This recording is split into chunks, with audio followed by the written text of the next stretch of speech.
Hey guys, this is Mel, and I am back to talk about a different show this time. We are diving into the Chilling Adventures of Sabrina, specifically Season 3 or Part 3, which was first dropped on Netflix on January 24th, 2020, all in preparation for the fourth and final part of the series being dropped on December 31st, 2020. So less than 2 weeks away for when I'm recording this on December 23rd.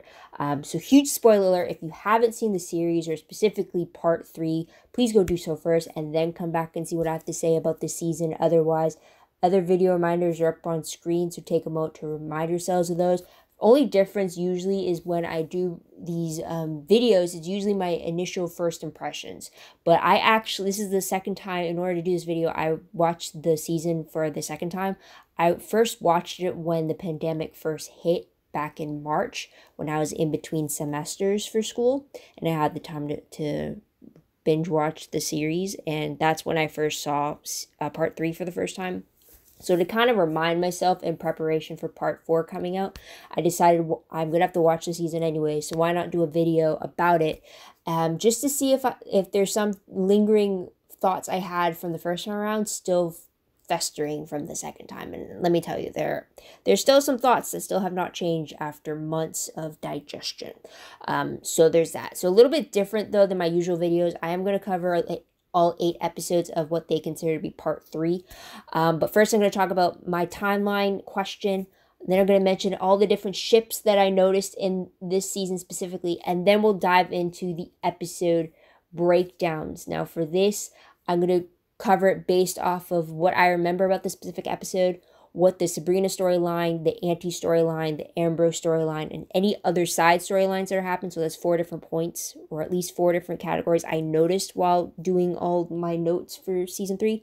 And then we'll talk about my favorite moment of the episodes, and then we'll talk about my peeve moment of the episodes. Hopefully I'll try to keep this short, but I am going to be talking about 8 episodes, so hopefully, yeah, there's that. And then we'll go into my fourth part, which is all the random thoughts and questions I had while watching the season. Usually there'll be stuff that came from the finale and what we were left on a cliffhanger with. And then we'll go into what I predict or believe will happen in the final season. So let's get right into it. First off is my timeline question.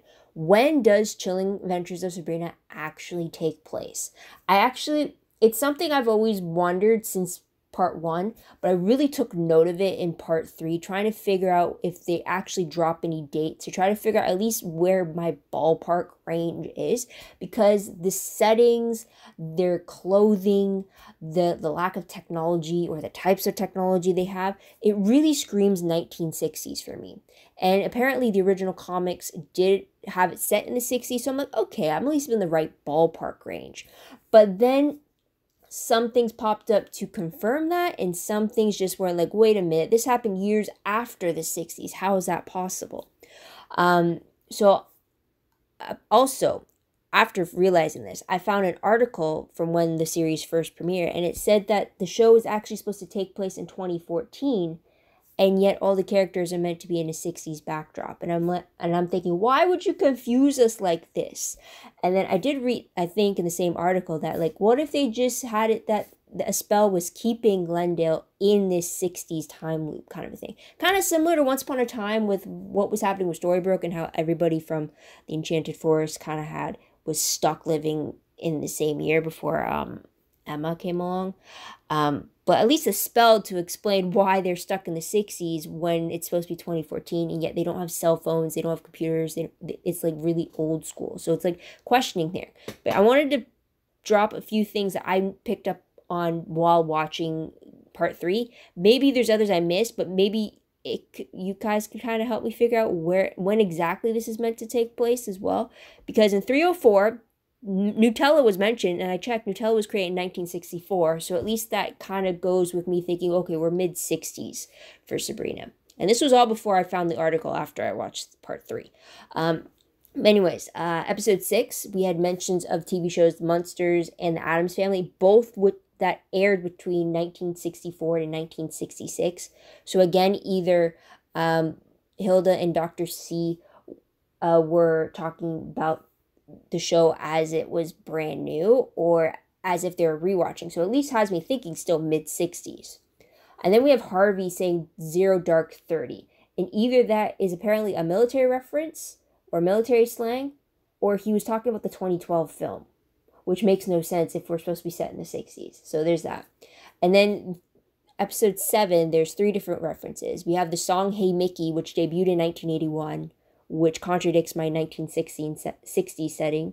Second one is Sabrina says to Harvey, you guys are endgame, which I'm pretty sure didn't start being a thing until fandoms and shipping started being a thing in the last few years in the late 20-teens, right? So unless I'm wrong, I don't think they talk like that in the 60s. So there's that. And then a third one from the episode was Roz saying the magic marker she uses to I am Nick. I'm pretty sure I am, which stands for instant messaging. Pretty sure they didn't use phrasing like that in the 60s because we didn't have tech back then to suggest instant messaging. So I get there's a magical version, but the slang of it didn't fit for my 60s mindset. So there's that. And then the finale, we find out that Ambrose's favorite film is Back to the Future, which again premiered in 1985, which is years later than what I'm thinking we're set in. And then apparently Harvey saw Clash of the Titans, which was either the 1981 film or the 2010 film, but either way, that's still both past the 60s. So it's like, I was constantly, every time something came up, it had to be questioning, like, that doesn't sound 60s and stuff. And like a lot of their dialogue kind of had me questioning, like, well, that's kind of too modern for them to talk as opposed to in the 60s. And it just confused me. So I really need help, guys, in the comments down below. Please tell me, what is the actual timeline for the Chilling Adventures of Sabrina? Because that's everything. That like really sets the tone. If you have things contradicting, at least explain why they're looking one way but speaking a different way. Like in a show with magic, you can express that easily by saying it's a spell. I'm just saying, like the article suggests earlier, and I'll put a link down below if I go find the article again, just so you guys can see the same article I went to. So there's that. But let's talk about ships. Now, when I was taking notes, I had a column saying like ship progress for each episode, and then afterwards I just took note of the ones that most commonly came up, regardless of whether they were on the good side or the bad side of a relationship. It was always the character dynamic focus. So automatically we have Sabrina dating Nick, but they broke up in episode 5. We also have the relationship between Roz and Harvey, which they stay together by the finale, so there's that. We also get the introduction of Theo meeting Robin in 302 and then slowly getting to know each other and getting together by the end of the finale. Tidbit, Robin is a hobgoblin that travels with the pagan worshippers. So there's that. There's also Prudence and Ambrose. We see them on and off screen throughout the season. Not like on and off like they are dating and they aren't dating, but more on and off of like the focus of them as a pair. But it seems like Prudence cuts ties with him in the finale after finding Dorcas dead and kind of blaming him for stopping her from killing Faustus earlier in the season because he was the reason Dorcas was dead. So that was something there, but they definitely had strong loyalties towards each other throughout the season, I should say. And then we have Hilda and Dr. C, and they got engaged in 303 at the carnival, which was so sweet. So there's that. And then, I can't believe I forgot about this one, but it's Zelda and Mumble Murray from New Orleans. There was first hints of something brewing between them in episode 6, and then they actually shared a kiss in 308. So when I was watching it the second time around and I saw their hints in 306, I'm like, wait a minute, did they do something with these two? Like, I can't remember. And then when they kiss happened, I was like, I can't believe I forgot this. And I think it's because either a lot of time has passed or because my last ship kind of took over everything, like took all my focus and stuff. So maybe that's something there. But I was so glad. It's like, yes, I'm glad they made that canon, and I hope we see some more of that in part 4. And the last ship I want to mention is because it's not even in a official ship, but it was something I saw great potential in, and that was Sabrina and Caliban, where you have the whole enemies to trying to be acquaintances and then hopefully to lovers, but again, there's betrayal and stuff. But you got that tension of like being on the opposite sides of the throne, and them trying to best each other. And then like he brings out the worst in her, but she brings out the best in him, and you have them both questioning each other's motives and stuff. I found that one took away all my attention from the series, or from the season, just because I love those types of dynamics, because those ones are very, in stories, I love seeing those because it's more obvious when you know how important, like, say for example, in this case, Caliban could be considered the bad boy to Sabrina's good girl. So when you see the bad boy be the stereotypical bad boy, and then he suddenly does something nice for the good girl, it's more obvious that change, because you know he behaves differently with her than anybody else. You kind of saw it with Nick too. When he first got introduced, he was established as the bad boy, and then he treated Sabrina differently than all the other women he interacted with. So kind of showing that he felt something differently for her. So for me, I always prefer those in stories, because then it's easier to track the bad boy's progression into good, as opposed to a good guy always being good to everybody, and then like what makes him treat that special girl any differently. It's a little harder to see. It's not as noticeable to see for me, as opposed to like bad behavior, and then all of a sudden that one good action is because he did it for I'm sidetracking, but that's the reason why I always prefer watching those type of dynamics in stories. And that's why Sabrina and Caliban were kind of like, they're my ship of the season for me. And I remember watching this, the first time I was watching the season, I was waiting for Calbrina fan fiction to pop up right afterwards. I just needed to continue going to see how it would work, because the finale is just like, no. But like, I'm happy we'll see more of it in part 4, which we'll talk about later. But let's get right into my episode breakdown. So again, format we're going to be going with is the episode reminder for me. What the A storyline was, which I'm calling the Sabrina-centric storyline. B storyline, which is either the Aunties or the Academy-centric storylines. C story is usually Ambrose if he's not attached to the Auntie storyline. And then other storylines, there's any like side stories that are maybe like seeded, or they extend longer than just the episode. Usually for these stories, I'm trying to think of ones that like you automatically look at the episode description and you're like, oh, that's what happens in this episode, kind of thing. Hopefully you'll notice what I mean by that.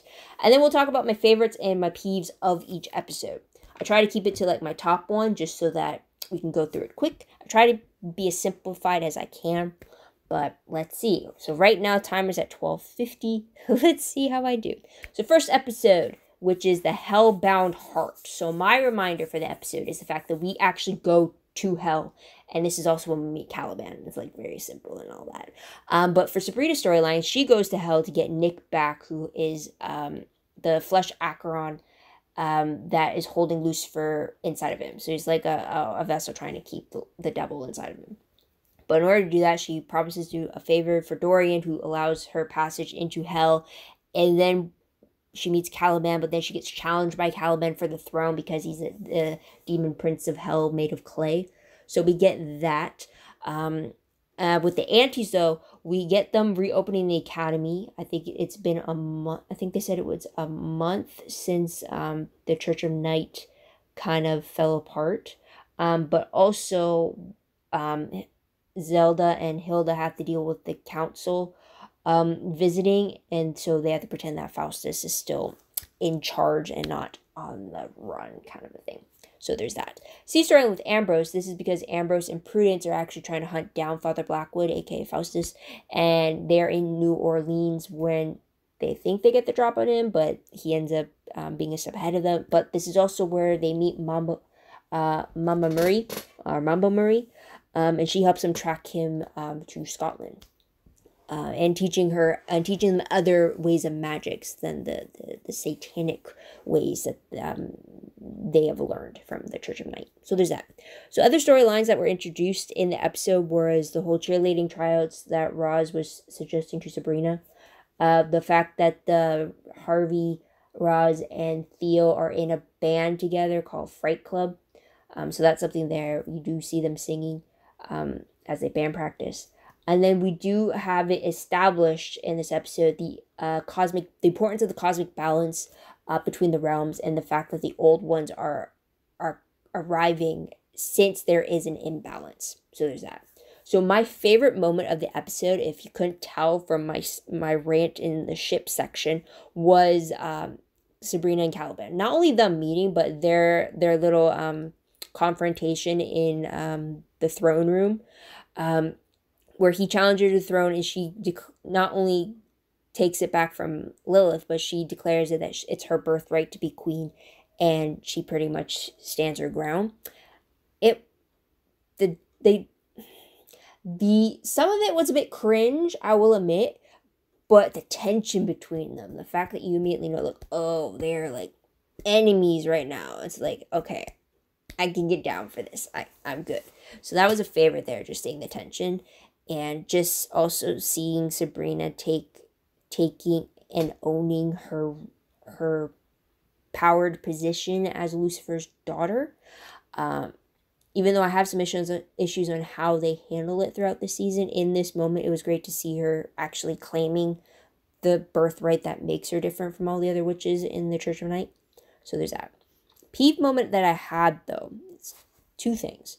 One was minor, and that was the fact that in the woods, in the Hell Woods, when Theo and Harvey were facing off against the Woodsman, which took the form of Harvey's brother, Harvey fights the Woodsman off and tells Theo to go get Sabrina because they need her magic to stop the Woodsman. And then Theo runs off, which I understand he's doing what Harvey is saying, but what I don't understand is that if they needed they needed to bring Sabrina to the Woodsman, why couldn't both Theo and Harvey run to where Sabrina's supposed to be so that the Woodsman would follow, instead of just keeping the Woodsman in one place and having Theo run to Sabrina and then having them all run back to deal with the Woodsman? That seems like a lot more wasted time. And for me, that just made no sense. Right? So that was a peeve I had. And another peeve I had was more of like, I don't know if it's because this is the second time I'm watching the episode, but at the very end of the episode, we hear Lucifer's warning about the old ones coming to town. And this is happening when on screen we are seeing the carnival rolling into Greendale. And a part of me wondered what if I would rather have just seen the carnival roll into town without knowing that these are actually, without having that confirmation that those are the old ones from Lucifer's voiceover.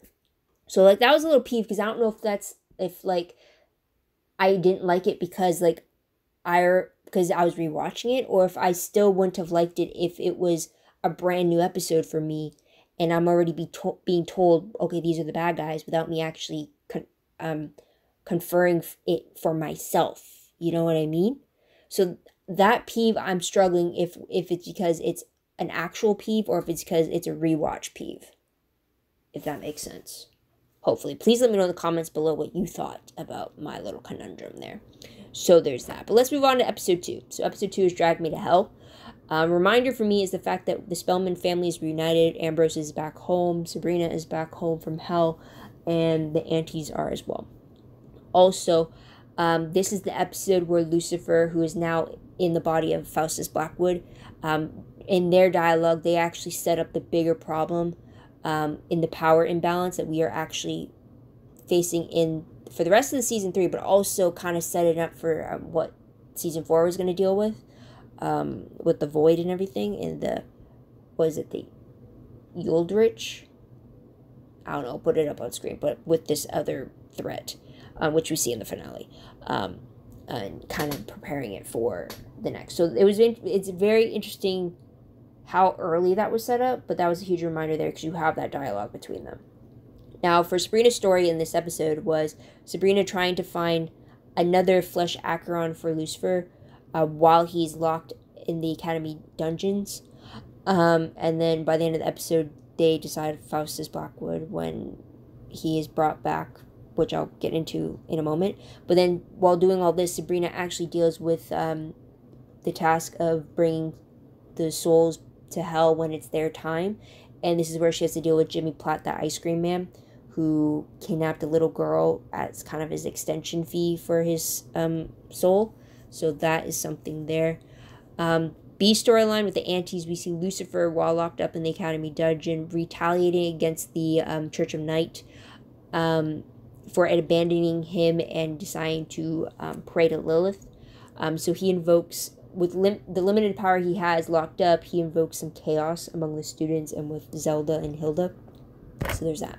Now the C storyline with Ambrose, we get him and Prudence finding Blackwood in Loch Ness, Scotland, and where he's trying to retrieve a time egg and about to sacrifice his two twin children. And then after he's captured, they bring him back to the Spellman home, and that's where Sabrina gets the idea to use Faustus as the new flesh Acheron prison for Lucifer to free Nick. So there's that. Other storylines in this episode is when we see Sabrina and Roz actually being part of the cheerleading squad.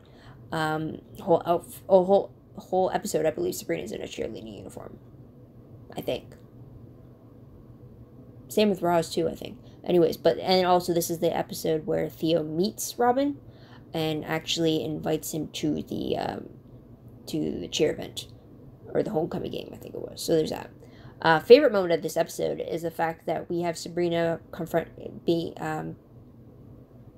facing off against the hordes of hell, which are trying to take the throne from her. So her standing their ground against them and trying to justify her actions when it came to the souls she was meant to collect was really great, because again, that's her taking control of her birthright, which I really like. And it's kind of funny that she's doing it while she's in a cheerleading uniform. So that's something there. I did have two peeves in the episode, and that is one is that Sabrina's defiance against the cosmic order. I mean, that's kind of her shtick, that she's trying to break the status quo and trying to rechange how things are done, which is kind of on course with her. But the fact that she's threatened to rework the way hell is being done, and like she's like very inexperienced about it, she doesn't understand the whole cosmic balance of everything. It kind of got annoying to me, because then I kept thinking back to Supernatural and how they dealt with the Winchesters disrupting the cosmic balance and order. But every time they did that, thinking it's on a small scale, they change something on a smaller scale, not realizing it affects the bigger scale, and then they have to deal with the repercussions.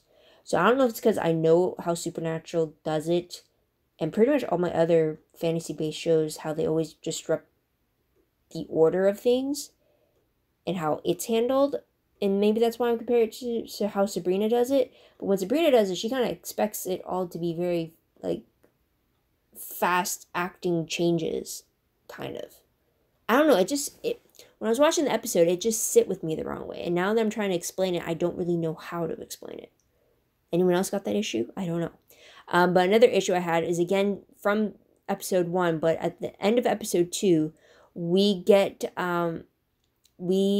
see the carnival all set up, and it all set up as the ending shot, I believe. And then we get Faustus Blackwood's voiceover explaining the goal of the old ones and how they're here to bring about the end, which is very similar to how Lucifer's voiceover in the premiere episode kind of did the same thing as the carnival brigade came rolling into Greendale. I kind of didn't like the fact that the voiceover was telling me something I had wanted to come to the conclusion for myself.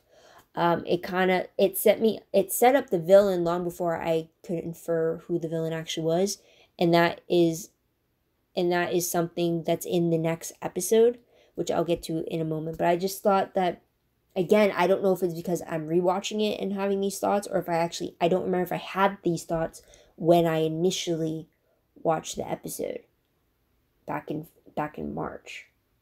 So yeah, I don't know. Again, let me know in the comments what you guys thought specifically about that voiceover part at the very end with Faustus. So there's that. Third episode, titled Heavy as the Crown. For the reminder, this is actually the opening day for the carnival. So a lot of the set is at the carnival, hosted by the old ones, or the pagan worshippers. So it's the episode where we actually get introduced to who we've been told are connected to the old ones. So there's that. I'll get to it in a moment. But also, this is when we get the first challenge for the Unholy Regalia, the first of 3. So Sabrina's storyline, her throne is challenged by Caliban after he gets, I think it's 666 signatures, kind of supporting him to make the challenge against her. And in order to settled this challenge, they have to find the 3 unholy regalias, which together would declare the ruler of hell. And so this first one, she has to find this crown, and she gets Ambrose's help to locate the crown, and they travel to Riverdale to get it. Not realizing that they take the crown, the guardian of the crown will actually come after them to get it back. So that is also part of Ambrose's storyline. So A and C kind of combine together here when they're trying to get the crown. B storyline with the Antis, we have the Academy dealing with the Coven being plagued by sickness, or which I find out is part of Lucifer as well, I think. We also have the introduction of Hilda's witchy romance novel debut among the students, and Zelda is just not having it. So we got some sister tension there. Other storylines in the episode, though, we have Nick struggling with Lucifer's residual hold on him, even though Lucifer is still currently in Blackwood's body. So Nick is still struggling with the adjustment after having to constantly fight Lucifer's presence within that month, which time worked differently for him. So there's that. Also, on the more human side, we have nerves from Harvey and Theo about their respective dates with Roz and Robin for the carnival opening. So that's something there. Also, another storyline, because it's the carnival opening, this is where we get introduced to all the pagan worshippers. And this is the episode where I would have preferred seeing these characters for the first time without having any knowledge or confirmation that they are pagan worshippers or they are connected to the old ones, which is this next big enemy of the season. Because there are a lot of creepy moments that I would have preferred having slowly come into coming into the know than being told beforehand. It just seemed like you're kind of telling us everything as opposed to letting us work for it a little bit.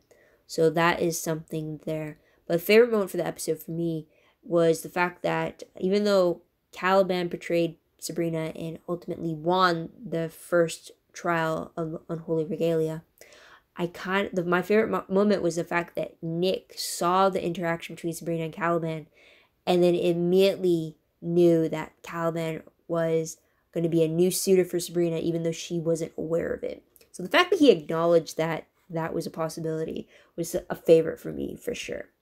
A peeve for the episode, first off, was the fact that the crown was talking to the Guardian, which was, like, I can understand the crown was talking, but only the Guardian can hear it, then, like, okay, but us as the audience heard it too, and I was just like, no, no, don't.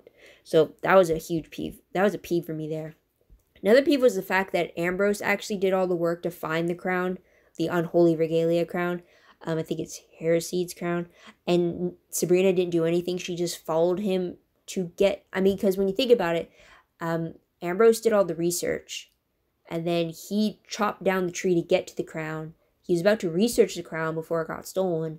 And then Sabrina couldn't even stop the Guardian from attacking her. And it was Ambrose who actually destroyed the Guardian temporarily, and then Sabrina ended up losing the crown to Caliban anyways. So it kind of annoyed me that for this first trial, Ambrose did all the heavy lifting and Sabrina did nothing, kind of. So that was a little annoying for me there.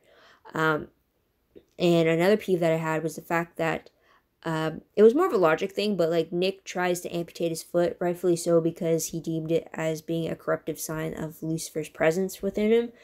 But then it's like, why are you going for the physical route when you have magic to maybe cleanse yourself, or maybe to find other magical means to kind of like maybe put a glamour over the foot or something? I don't know why it goes to such a drastic measure. And then also, this is where he starts cheating on Sabrina with sex demons at Dorian's club. And I'm like, yeah, I get he's struggling, but like, do you really have to resort to cheating on your girlfriend?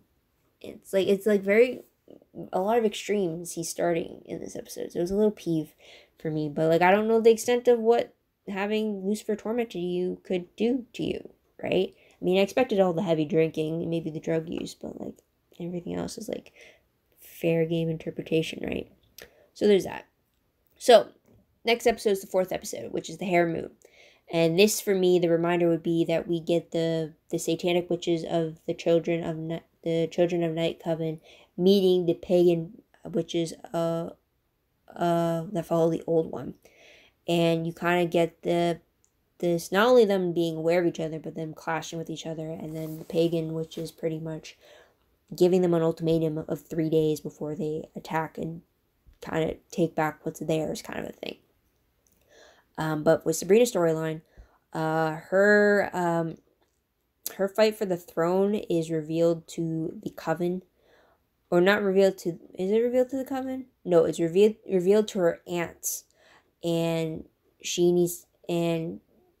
because of this, she tries to find a way to help restore the coven's draining powers, because her attention has been on the throne and not on the coven. So in doing so, she goes to Dorian to get the blood of the surviving celestial hunter, the witch hunter, that they dealt with in season 1. But because of Dorian's addiction in the blood, she only gets 1 vial. So in doing so, they decide to use the vial in a little bit of a bathing ritual during the Hare Moon Festival, which is part of the anti-storyline, which the coven has to deal with the Harvest Moon Festival. They hope to use the vial to kind of put a boost in their powers, but the pagans disrupt their plans for that. Also, during their encounter with the pagans, Hilda gets cursed by Circe with the spider spell. So that gets a little creepy later. But there's that.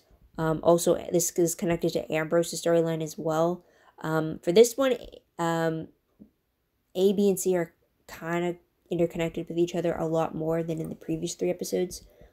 So I'll give it that. But when it comes to other storylines, we have Harvey and a bunch of the jocks sneaking into the carnival to investigate after they go with Ross and Theo. Or no, wait. So the reason why they go investigate the carnival is because Harvey finds the snake charmer, I think it's Nagania or something, or the Gorgon. He wakes up to find her just having slept with his father. So he's suspicious of her, so he decides to go to the carnival to investigate. Roz and Theo go there, but Roz gets cursed and eventually turns to stone by the snake charmer, by the Gorgon. And then when all that's happening, Harvey gets the idea to go and get answers at the carnival, only to get his backup in the jocks turned into pigs. So that's something there. And it was kind of all because of Lucifer's making the suggestion for him to go to the carnival to do something instead of waiting around for Sabrina. And then another note was the fact that Nick actually attacks Lucifer before trying to get his own revenge, only to find out that he's actually angry at himself. And then he leads to him actually cheating at Dorian's club with the full-on BDSM role play instead of just watching. He's taking part in it this time. So my favorite for this episode, it's actually a little weird, but it's the fact that we have the whole Sabrina and Nick fight in the woods during the Hare Moon Festival. And this is where Nick confesses about his time with Lucifer, how he had to endure everything for her, how he was tortured, how the one thing that kept him sane was his feelings for Sabrina and knowing that she would be away from Lucifer. But so like, I didn't like the fact that he told her that she was not worth it, or like but like I understand his frustration. I think the reason why he was frustrated was the fact that I believe the reason why he became the flesh Acheron for Lucifer was not only because of his feelings for Sabrina, but it was because Lucifer wanted Sabrina to take the throne, and the Coven did not want that. So Nick thought that if he became the flesh Acheron, then at least that stopped Sabrina. That would be a reason why Sabrina wouldn't take the throne. But the reason why I'm thinking this is because the moment Nick found out that Sabrina actually is the new queen and trying to stay on as the new queen, I think that is what triggered him, because he kept saying, so you did what Lucifer wanted you to do all this time. And Sabrina kept telling him, like, I'm not being queen for Lucifer, I did it to save you. Which kind of doesn't really matter what your motive was. You still did what Lucifer wanted you to do. And I think that's what started Nick's fight with her. So I kind of like the fact that he brought that up to her in some way, that like he endured all this pain to save Sabrina, and yet she ended up doing the one thing that Lucifer wanted her to do for him, which was to take the throne as queen. So it kind of made it feel like Nick's sacrifice was for naught, because she ended up doing what he was trying to stop her from doing, if that makes sense. So I kind of like that fight. I don't know if that's just because that rerun version of me likes the fight because I know what comes afterwards, but I think when it first happened, I was shocked by it, because at that point I was a Nick and Sabrina shipper, I think. Was I? I think it was until up to 3, until the whole comment about Caliban. But anyways, that was the favorite for the festival one. But my peeve for that episode was, one, Zelda's reaction to Hilda's engagement. Instead of being a supportive sister, she was pretty much guilt-tripping her on what should be exciting news. Another thing was the fact that when Sabrina was supervising Dorian taking the blood out of the witch hunter, because getting that celestial blood was what the coven needed. And she was very insistent on the fact that this is important, I'm going to oversee this. And yet, the moment she hears a weird noise happening at his club, and he alludes to the fact that he's not torturing anybody, someone wants it, she leaves her supervising duties to go investigate those noises, only to find Nick cheating on her with sex demons. And then she goes back and finds Dorian having consumed a majority of the celestial blood that she needed for her coven. And I'm thinking, you were there to supervise the safe transfer of this important blood that you needed for your coven, and yet the moment you hear these weird sounds, you go to investigate when he tells you, like, oh, it's nothing to worry about. How about making sure you had the blood first and then going and investigate? Plus, also, he said, like, it was his club, it was his clients doing what they wanted to do, so, like, she really had no business going to investigate. So it's like, I'm thinking, where the hell are your... I think this is the start of where, like, I question where Sabrina's priorities really were, because what she was supposed to be doing did not align with what she actually was doing, if that makes sense. So there's that. And then we move on to episode 5. Episode 5, titled The Devil Within. And this is where we get the second trial for the unholy regalia, which was Pius's bull. So Sabrina's storyline is the fact that she has to go into this time loop to get the second regalia, and she ended up getting stuck there with Caliban. And also, when he thinks they're about to be executed, he kept looking at her, even though it was a fake her at the time, but he kept looking at her in concern. But anyways, just before she goes to this quest for the regalia, the coven finds out that she is fighting for her spot as queen. So it's like no secret to anybody anymore that that's the position she's kind of in. So there's that. Now with the Academy, or the Antes, we have the Academy trying to amplify its powers, and with the Stonehenges, and the Stonehenge stones, and they end up sending an SOS message to the wayward witches, or the exiled witches, and they appear at the very end. We also see them trying to find a way to fix a stone-turned Dorcas and Roz, as well as an insane Agatha after she dealt with the god Pan. And this is also when they find out about the pagan god Pan, which was the leader of the carnival crew. So there's that. Also, Ambrose is a part of this storyline, but on the side, he's also helping Nick go through a very rapid detox with the time egg, and eventually they find out that they extracted all of Lucifer's weird black goo residue from within Nick, so he's cleansed and purified. So that's something there, and that just leads to, I think, that leads to Nick breaking up with Sabrina, because he's trying to find himself and figure out if his explosion on her at the festival, at the Hair Moon Festival, was Lucifer's influence, or if it was actually Nick's own action. So he needs some time to think. Oh, my bad. This is the episode where Lucifer sends Harvey the message to go to the carnival and attack with the jocks that turn into pigs, because at this point, Roz did turn into a stone. Sorry, I thought that happened in the previous episode. But I guess it was the start of it. They investigated in 304 Then she turns into stone at the very end. And then as he's waiting in 305 for answers, that's when he goes to attack the carnival to get answers. But instead he gets jocks turned into pigs. So there's that. Another side storyline is the fact that Theo and Robin actually get closer. So that's a fun, happy note for them, while everything else is going downhill.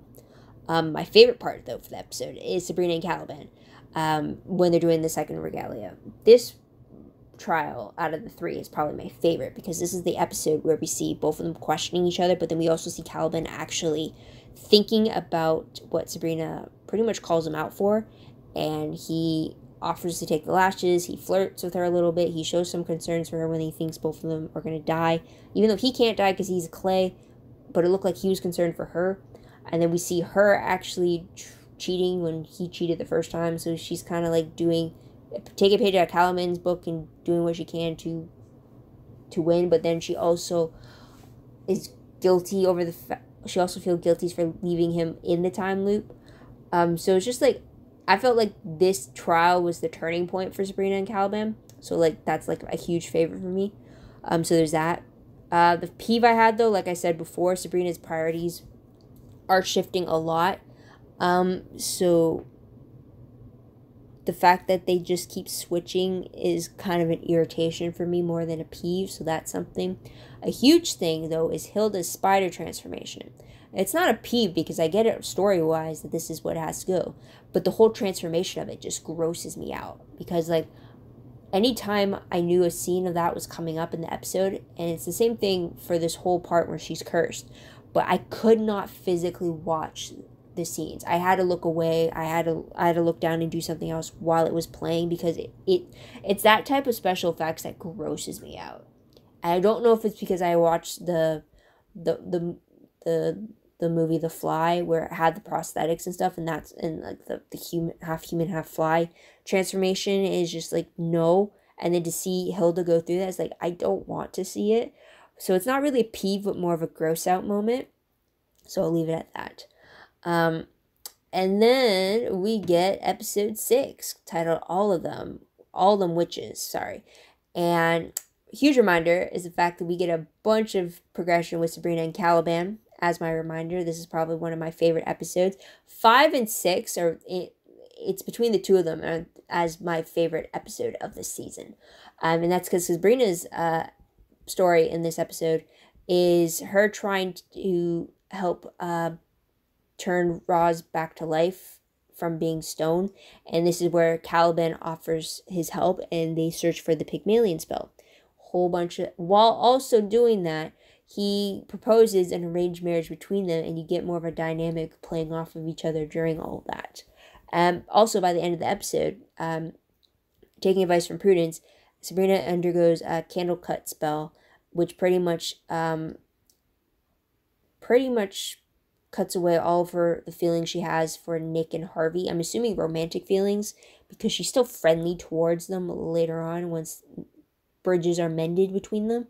So apparently she has no more romantic feelings for the two of them by the end of the episode. So that's something. Now when it comes to the Academy and the Aunties, the Academy actually welcomes those wayward witches, those exile witches, and they try to find a way to up their defenses against the pagans. And by the end of it, they actually band together and help Sabrina attack the carnival and capture Circes, who they use to turn Dorcas and Roz back into humans from stone, and then also to turn the pig jocks to human jocks. So there's that. Also, that's after the Pygmalion spell failed, which was something. And then for Ambrose, he was helping the whole Academy of storylines, so there's that. For other storylines, we see Hilda spending more time with Dr. Seuss as she transforms into a spider, and she thinks she's dying, so that's why she spends time with him. So there's that. We also see Lilith leaving Hell to try to find sanctuary after finding out that Lucifer is roaming free.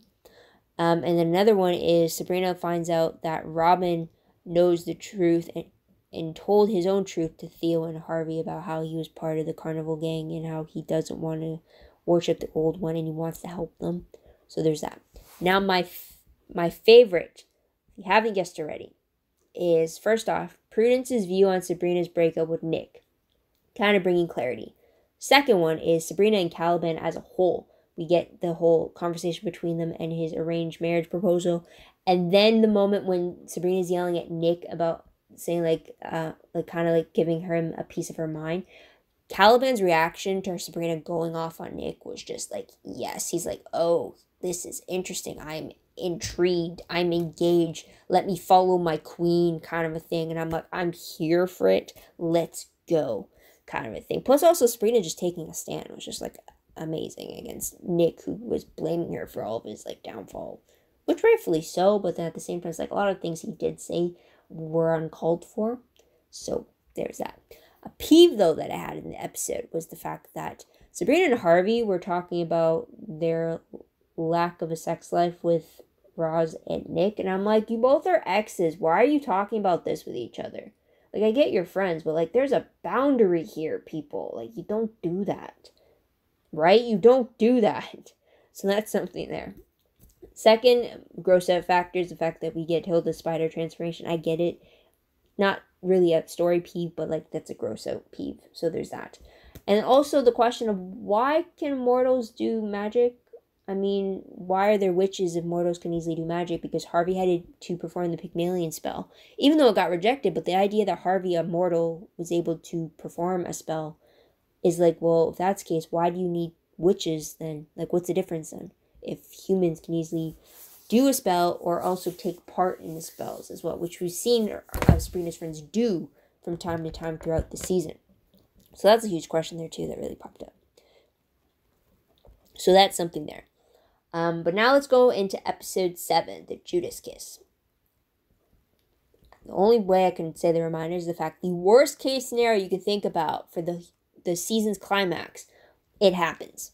This is literally the all hell breaks loose or all is lost moment you would get in a movie. It happens in this episode. So with Sabrina, we find out that Lucifer returns to hell, and he kind of urges Sabrina to complete the trial for the unholy regalia to claim the throne.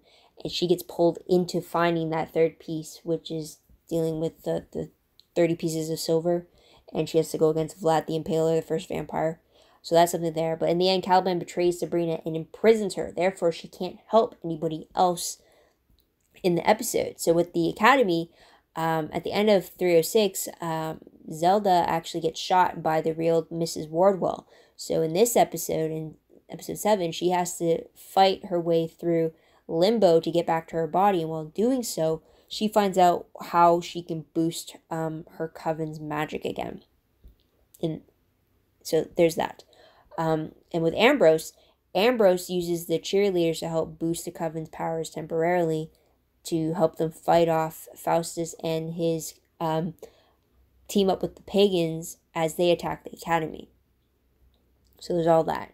A side storyline, though, while all this is happening before Faustus attacks the Academy, Lilith makes a deal with Faustus by giving him the Mark of Cain in exchange for helping her get impregnated with Lucifer's son. And that's when she separated Lucifer from Faustus, which is what Lucifer wanted. Also, again, we see Agatha killing Dorcas. And then we also see the pagans welcoming their god, the Green Man, after they captured all the living pieces that they needed. So, with that said, the only good thing I found in the episode that I liked was Zelda's quest in Limbo, her vision quest, if you will.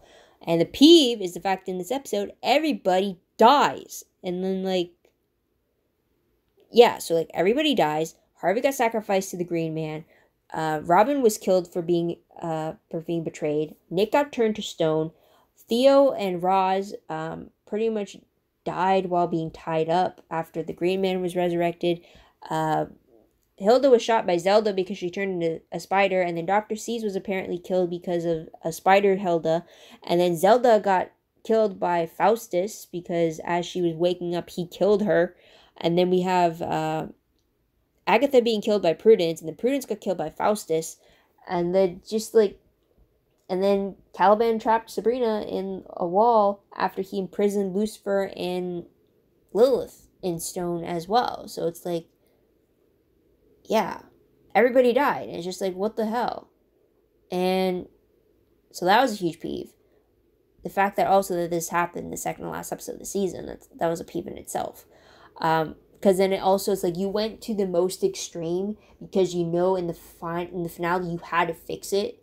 So it's like might as well just go all in kind of a thing. Anyways, another peeve though is the fact that Sabrina failed to escape the stone in the same way Caliban had done. Like Caliban was in stone first, revealing himself to pretend to be Judas Iscariot, I believe. And then he switched places with Sabrina with a simple spell. And then Sabrina kept on talking and fighting with Caliban and before he prevented her from speaking again. But then all that, during that whole banter back and forth, or that whole fighting back and forth, Sabrina could have easily done the same spell to break free of the stone as she didn't. So it's like that. It's like, why? Your priorities, again, are not where they're supposed to be. So that was a peeve there. So let's move on to the finale. The finale is Sabrina is Legend, episode 8. Huge reminder, the fact that this is the do-over to the worst case scenario that happened in the previous episode. So for Sabrina, heavily on her storylines, is that she learns, so Sabrina is broken free from the clay, from a future version of herself, so they swap places. And Sabrina learns what happened to everybody she knew and loved in this apocalypse future.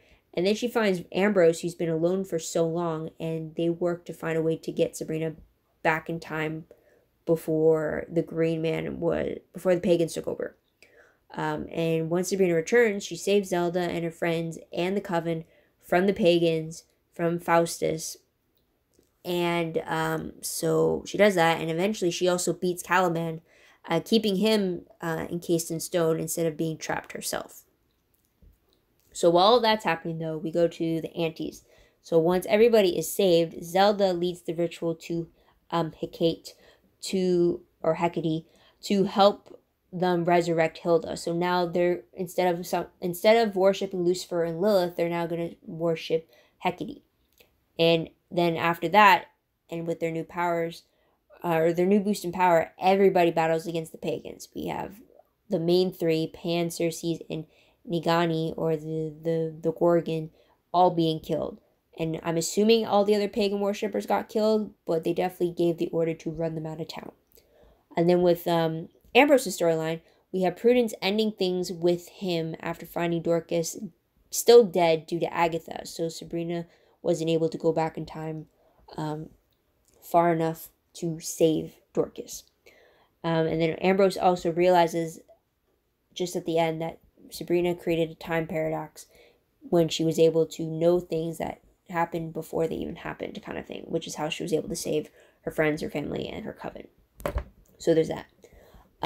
So also another side note is the fact that Sabrina 2, I don't know, is it the original Sabrina or future Sabrina or past Sabrina? One of the Sabrinas claims the throne while the other one returns to her family, and that's who spills the secret to Ambrose.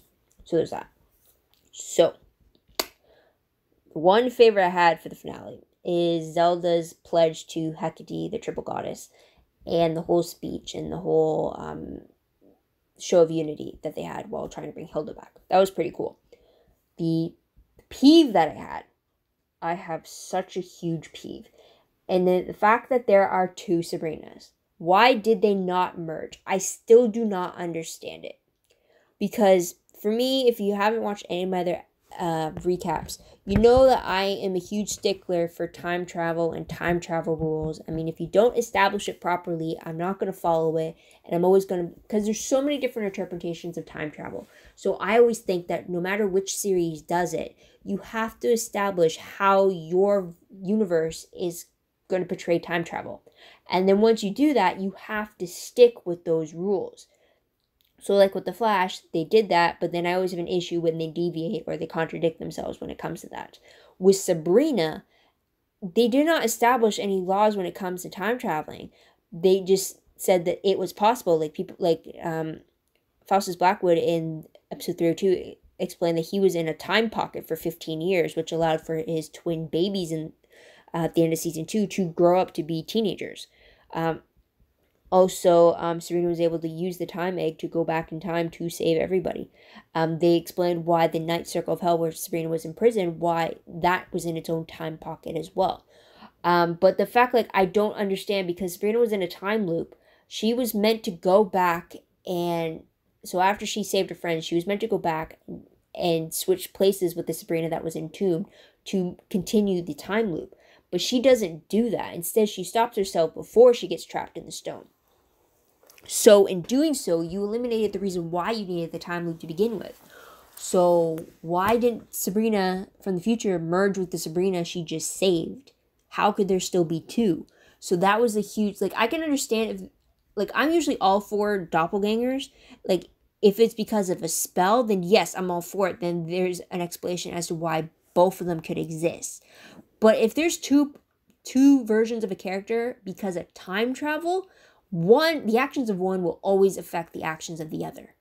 Always. Unless you're going to do with the whole I'm from an alternate universe kind of a thing. Then that's another explanation right there. But for Sabrina, for me, she should not be able to exist twice. There should not be a Sabrina that gets to live with her family. And there shouldn't, while there's a Sabrina in hell ruling as queen.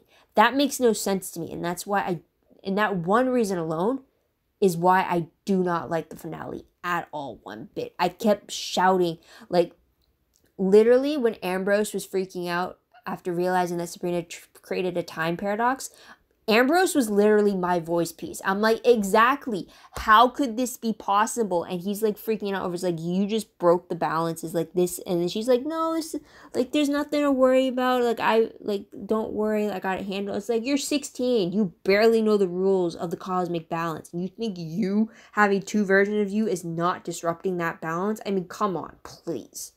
Please. So Ambrose, be my voice piece, because Sabrina just pissed me off in the finale. And then with that being said, all season, Sabrina has always been about maintaining the cosmic balance. That's what she was fighting for between the three realms. As Lucifer said, if there's chaos in hell, there's going to be chaos in heaven, there's going to be chaos on earth. So you need stability in one realm to maintain the stability in all three realms. And that's the reason why Sabrina had to be queen. So this whole season, she's saying, like, I'm not being queen for my dad, but I'm doing it to I'm doing it to stabilize the three realms. Like, that was the whole purpose.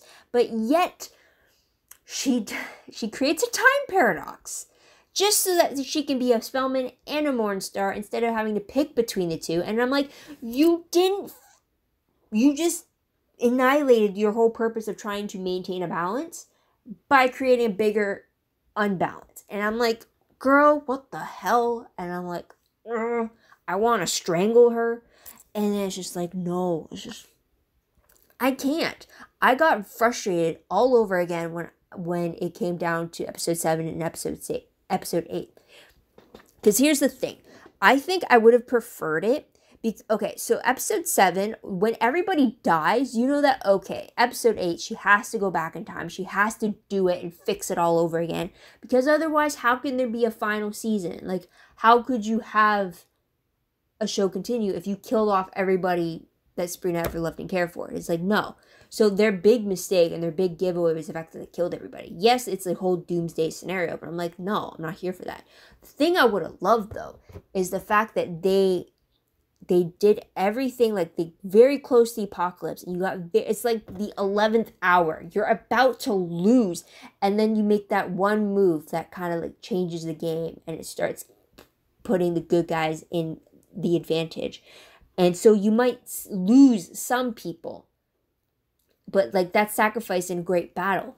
And like I would have preferred that, because then you know, like, oh, this fight was real. This fight was like, this is like, they only got one shot to do this kind of a thing. And like, that would have been the end of it. I'm like, oh, okay. I can see that. I can vibe with that. It's like, that makes sense for me. Instead, you go like all out, everyone dies, and like, oh, she's gonna have to redo everything. And then she does. And it's like, oh, so you gave me both endings. And I'm like, I'm not happy with either of them. I think I would have preferred mine. So there's that. But yeah, I'm at the hour mark. Wow, did not expect that. I kind of should have. I was talking about 8 episodes, which usually takes me about 20 minutes each episode when I normally talk about stuff. So yeah, I'm not really surprised. But let's talk about my random questions and thoughts. So my thoughts, as like I randomly wrote them down on my paper as they happened. But thoughts, a lot of blurry camera perspectives. They really got annoying very fast. I mean, it kind of adds to the vibe of the creepiness of the show, which I get. It sets the mood and everything. But it also made me feel like, well, am I meant to, as a viewer, meant to feel like I'm high, where like I don't get focus in like the edges, and I'm only getting focused on the characters. There's times where I was like, can you not be blurry so I can pay attention to like the surroundings and like pick up on Easter eggs and stuff? So it got very tiring very fast to have all these blurry moments when I'm like, well, I know you didn't film it blurry, like that had to be a post-production thing. So that's something there. Another thing I found annoying, and I don't know it's because I've been studying screenwriting since I last watched it the first time, but I found that there was a lot of expositional reminders in the dialogue, and it seemed very redundant if all these episodes were released at once. Because I binge watched all 8 episodes in a day, again, like I normally do, because all 8 episodes were released on the same day. So for me, it's like a lot of the dialogue in the very early parts of the episode, or early parts of the season, it's like, okay, you just told me that last episode, which was like an hour ago. So like, why am you retelling me this again? So like, that would make sense if like, if they were released every week and you're kind of reminding the audience like, hey, what happened? But it's like, if you released all these episodes at the same time, why are you constantly reminding me? Like, I know like some people don't binge watch the episodes, but like if you release them all the first time around together, it's like, why? So like in episode 1, it makes sense if some exposition is kind of reminding you, like, okay, this is where we left off in season 2. This is kind of who the relationships are with people. It's like, okay, I get that. But if you're doing the same thing in episode 2 for the same info, I'm like, you just told me that. Why are you telling me this again? Kind of a thing. I don't know. It kind of got annoying. It was kind of like you're retelling me stuff. And then also, and in connection to that, I don't know if it was just me, but they were kind of, either they told us something and then they showed it to us, or they showed something and then they just told us what they just showed us. And I've been told, like, that's kind of like you doing the same thing twice. So either it's better to show than to tell us, but don't do both, kind of a thing. So, like, that kind of, like, I picked up on that, saying, like, oh, okay, that my teacher would not have wanted that to happen. So I'm a little confused by how, like, I feel about that kind of, like, how it was done. Or it kind of got me thinking, like, they're just repeating themselves, which was annoying. So that's something there. And then I already mentioned these thoughts in my peeves, but it was the voiceover dialogue at the very end of the episodes for episode 1 and 2. Lucifer and Faustus kind of giving us a little bit too much about the old ones while we're having footage at the carnival. Again, I think I would have preferred not having the voiceover, just to allow for me to kind of infer, like, oh, who are these people? It's like, how did they play into it? And then find out, oh, there is something off with them. It's like, oh, they are the old ones. Like, we really, and because kind of like we meet them in episode 3. It's like, oh, yeah, the cunning sees it. There's something wrong with them, kind of a thing. And then episode 4, when they had episode 4, when they had the satanic witches meeting with the pagan witches, and then the satanics revealing, like, oh, they're pagan worshippers. Like, oh, that's who they are. I think I would have preferred it that way without having Lucifer or Faustus's voiceovers in 1 and 2. So that's something there. Now I do have questions. Let's go into. First one, why are the spells in English and Latin for both the satanic witches and the pagan witches? It's like, pick one or the other. Because, like, I'm pretty sure the original charm, all their spells were in English. For supernatural, all the witches speak in Latin or in a foreign language. It's not a mix between the two. And then in the Vampire Diaries, in that universe, and Legacies and the originals, I'm pretty sure they speak Latin. It's all foreign language. None of their spells are in English. So that's consistent there. And then this whole time during Sabrina, I kept noticing, oh, there's Latin. And then, wait a minute, why is there spells in English now? So it's like, there's no consistency there. So I'm like, why not? Like, so there's that. Another question.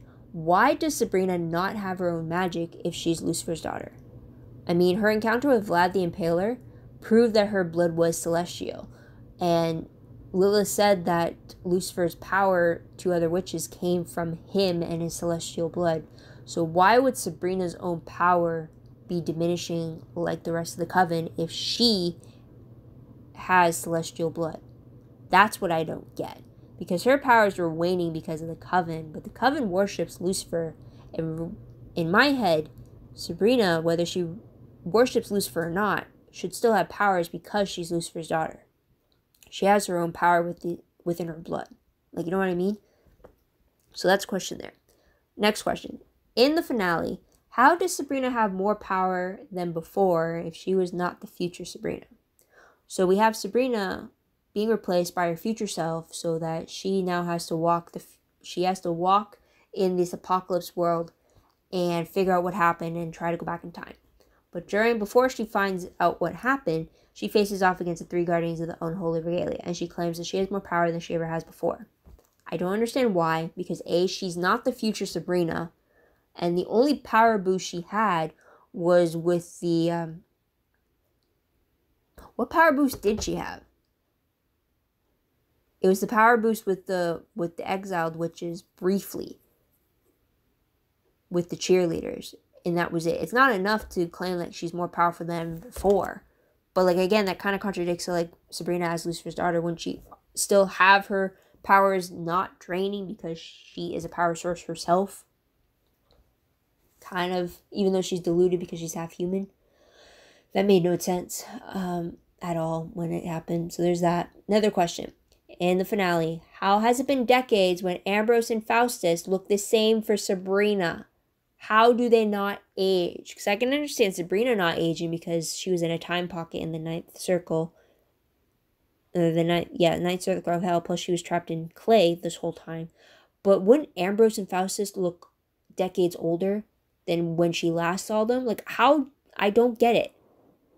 Like, Faustus kind of looked a little older after his 15-year stint in a time pocket in 302, but then that could have been just his unkept appearance. You know what I mean? So there's that. Plus, also, that kind of ties in, like, well, what's the lifespan of a witch? Plus, what's the lifespan of Sabrina as half angel? Because of Lucifer, right? So there's that. Another finale question is, how could Nagini, or the Gorgon Medusa snake charmer, how could she not smell that Pesta was not the virgin Miss Wardwell? When in 307 she claimed that she could smell a virgin anywhere after one sniff, or did she specifically only mean to have Harvey's stench as a virgin? Because otherwise she claims that she can always find Harvey because she could smell him out. But then did she not smell out Theo? Did she not smell out Mrs. Wardwell? Because otherwise how could she not know that Pesta was disguising herself as Miss Wardwell if the whole scent thing was actually viable? You know what I mean? So that's a plot hole there I have a question for. And my final question. If Sabrina sealed Caliban away in clay, how is that a prison for him when he's literally made of clay? I mean, maybe it's not a prison for long, considering he's supposed to be in the final season, which I'm glad for. But, like where's that logic? It's like, you sealed a demon made of clay in clay. Like, how, like, please make that make sense. I can't. So that's something there. But let's move on before my voice dies out to my predictions. So the finale left us off with Faustus and the twins and Agatha completing this ritual with the time egg and then kind of like breaking it open to allow for this thing inside of it to hatch. Something called the Void, or it's supposed to be the beginning of the end. And Faustus wants it to come alive to bring the end of the Spellmans, which I'm thinking, what kind of motive is that? Like, that's like, that makes no sense. Like, it's very like two-dimensional for me. So there's that.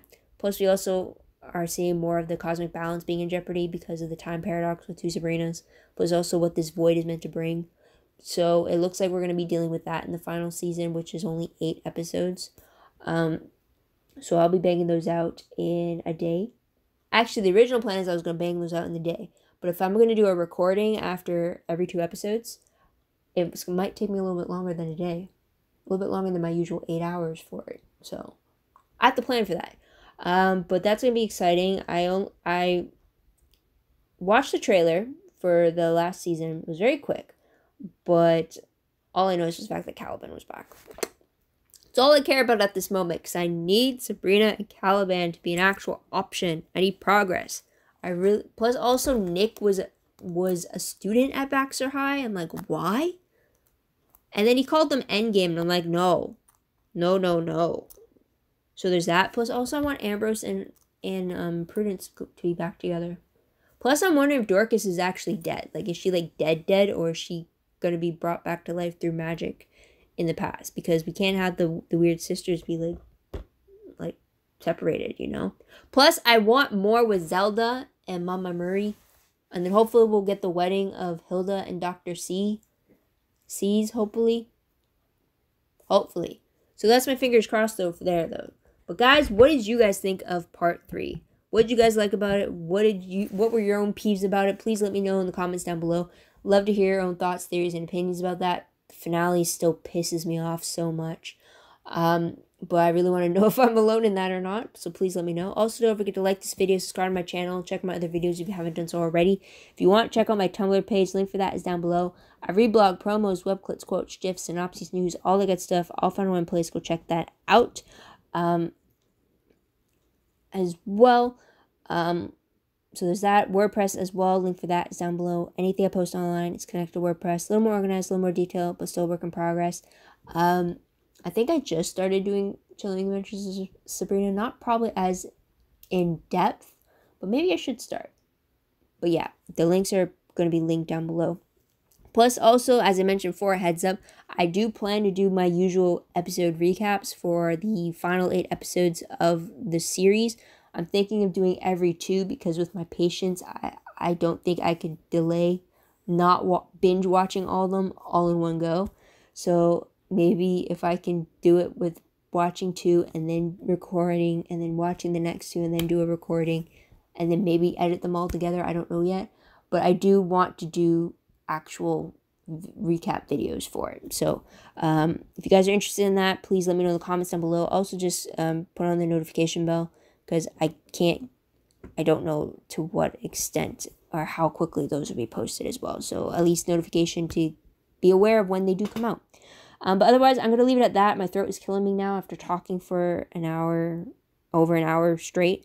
But yeah, I hope you guys come back to see what I have to say about the final season. Check out my other videos in the meantime. Also, have a happy holidays, guys. Since it's Christmas in a few days. So happy holidays, everybody. And yeah, so take care, guys. This is Mel. Wish you all a great day, great week wherever you are. Stay safe during the pandemic. Please wear a mask and have yourself a great day. Bye for now.